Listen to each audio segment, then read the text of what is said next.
साथियों, सभी को मेरा सादर नमस्कार।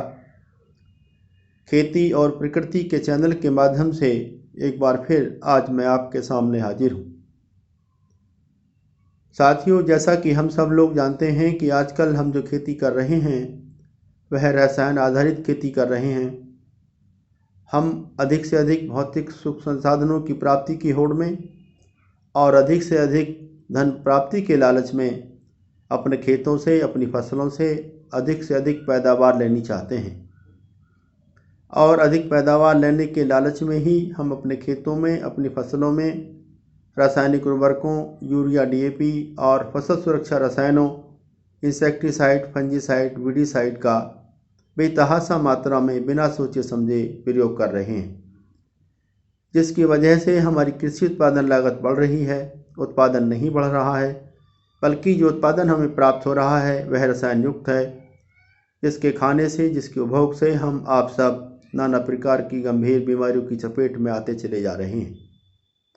आज हमारे आपके परिवार का कोई न कोई सदस्य बीमार है, जिसकी बीमारी का इलाज कराने के लिए हम अपनी गाढ़ी कमाई का पैसा डॉक्टरों को दे रहे हैं और अस्पतालों के चक्कर लगाने को मजबूर हैं। आज हमारे आपके परिवार में, हमारे समाज में हम हृदय रोग, कैंसर रोग, बीपी, चर्म रोग, उदर रोग, हड्डियों का रोग, चिड़चिड़ापन, नींद का ना आना, बच्चों का गर्भ में ही मर जाना, अपंग बच्चों का पैदा होना, नवयुवकों में गुस्से का होना, शरीर में रोग प्रतिरोधक क्षमता का कम होना जैसी गंभीर बीमारियों की चपेट में हम आते चले जा रहे हैं। बड़े अफसोस के साथ कहना पड़ रहा है कि आज जो नवजात शिशु हमारे बीच इस दुनिया में आता है और जब वह अपनी पहली खुराक के रूप में अपनी माँ का दूध पी रहा होता है तो वह भी जहरीला दूध पी रहा होता है। साथियों, ऐसा नहीं है कि इन रसायनों की वजह से हमारा स्वास्थ्य खराब हो रहा है, बल्कि इन रसायनों की वजह से हमारी मिट्टी का स्वास्थ्य, हमारे पशुओं का स्वास्थ्य, हमारे पर्यावरण का स्वास्थ्य भी खराब हो रहा है। पानी प्रदूषित हो रहा है, जलवायु परिवर्तन हो रहा है, मौसम परिवर्तन हो रहा है, प्राकृतिक संसाधन क्षीण होते चले जा रहे हैं, हमारी जैव विविधता भी कमज़ोर हो रही है और अब तो हमारे खाने में भी स्वाद नहीं बचा है। इसके साथ साथ हमारे गांव, खेत खलिहानों में रहने वाली नाना प्रकार की चिड़ियाँ जैसे गौरैया, तीतर, बटेर, तोता, कौवा, मैना, बुलबुल, हुदहुद, गिद्ध, हंस, सारस अब हमारे बीच से नदारद हो चले हैं। हमारे जलाशयों में रहने वाले जीव, मछलियाँ, मेंढक, कछुआ, जोंक अब नज़र नहीं आते। हमारे गांव, खेत खलिहानों में हमारे बीच, हमारे आसपास मंडराने वाली रंग बिरंगी तितलियाँ, मधुमक्खियाँ, राम जी गुड़िया, गुबरैला, केंचुआ अब नज़र नहीं आते हैं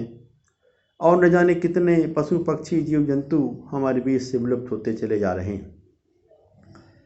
हमारी इस रसायन आधारित कृषि प्रणाली के चलते हमारे सूक्ष्म जीव मर गए हैं। थल से थलचर, नभ से नभचर और जल से जलचर विलुप्त होते चले जा रहे हैं। साथियों, यदि समय रहते हमने इन रसायनों से होने वाले नुकसान को नहीं समझा तो वो दिन दूर नहीं कि जब हमारे सामने इतनी समस्याएं होंगी कि हम चाहकर भी उन समस्याओं का समाधान नहीं कर पाएंगे। इसलिए हमें चाहिए कि हम इन रसायनों से होने वाले नुकसान को समझें, रसायनों की तरफ से अपना ध्यान हटाकर प्राकृतिक खेती, जैविक खेती, परंपरागत खेती की तरफ ध्यान दें। यदि हम ये चाहते हैं कि हमें और हमारी आने वाली औलादों को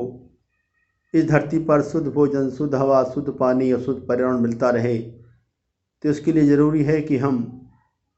प्राकृतिक संसाधनों का संरक्षण और जैव विविधता का संवर्धन निरंतर करते रहें। हमें चाहिए कि हम अपने खेतों में मोटी मोटी मेंढ बनाएं, उन मेंढों पर अपनी इच्छा के अनुसार पेड़ लगाएं, अपने खेतों के निचले हिस्से में छोटे छोटे तालाब बनाएं, जो पुराने तालाब हैं उनका जीर्णोद्धार करें, अपने खेतों की मिट्टी पलट हल से जुताई करें, अपने खेतों में जैविक खादों का, जैव उर्वरकों का प्रयोग करें, फसल चक्र को अपनाएं, फसल अवशेषों को बिल्कुल न जलाएं, अपनी खेती के साथ साथ पशुपालन अवश्य करें, अपने खेतों में हरी खाद का प्रयोग करें, हमें चाहिए कि हम अपने खेतों में अपने परिवार की आवश्यकताओं के अनुसार फसल चक्र को अपनाकर परंपरागत तरीके से खेती करें। साथियों, यदि हमारी धरती माँ की कोख उर्वर रहे, धरती के 5% भूभाग पर जलाशय रहें और 20% भूभाग पेड़ों से ढका रहे, तो इस धरती पर हमें और भविष्य में हमारी आने वाली औलादों को शुद्ध भोजन, शुद्ध हवा, शुद्ध पानी और शुद्ध पर्यावरण निरंतर मिलता रहेगा और तभी हम इस धरती पर खुशी के साथ जी सकेंगे। साथियों, मैंने अपनी बात आपके सामने रखी। यदि आपको मेरी बात अच्छी लगी हो तो आप अपनी जिम्मेदारी को निभाएं। हमारी इस वीडियो को अपने साथियों में, अपने दोस्तों में शेयर कर दें। साथ ही हमारे खेती और प्रकृति के चैनल को सब्सक्राइब कर लें ताकि आगे आने वाली हमारी वीडियो आपके पास आसानी से पहुंच सकें। धन्यवाद।